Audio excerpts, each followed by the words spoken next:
Today we'll be showing you the different functions which are accessible on the keypad here on the left side.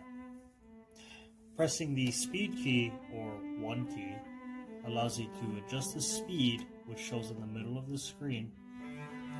So you can go between 1000, 800, or 1200 speed.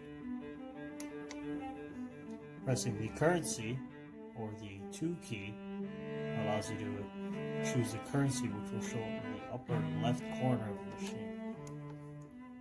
As you can see, we have USD, USA, and the Canadian currency. The machine also allows you to auto adjust for the currency you run, or multi-currency, which will be explained in another video. Pressing the batch key, or number 3, allows you to enable or disable the batch, as well as set an amount. Pressing the number pad allows you to set your preferred batch. Pressing the left or right on the arrows allows you to enable or disable the batch. You would then press start to save. Pressing the add key, or number 4, allows you to enable or disable add, which will be visible on the screen now.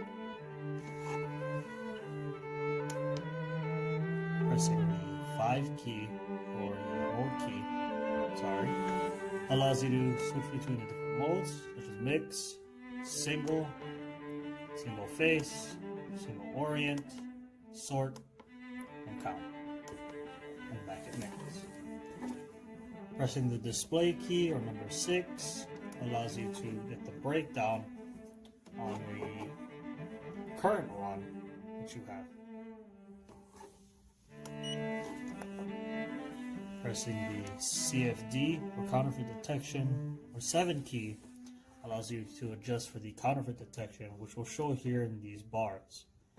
It's currently set to 2 bars, which is your standard. You can bring it up to 3 bars, which is strict, no bars, which is disabled, or 1 bar, which is not so strict.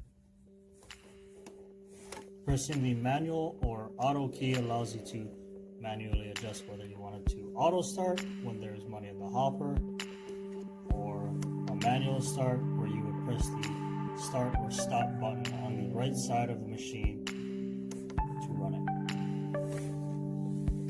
Pressing the menu or 9 key allows you to access the user menu, which will be explained in another video.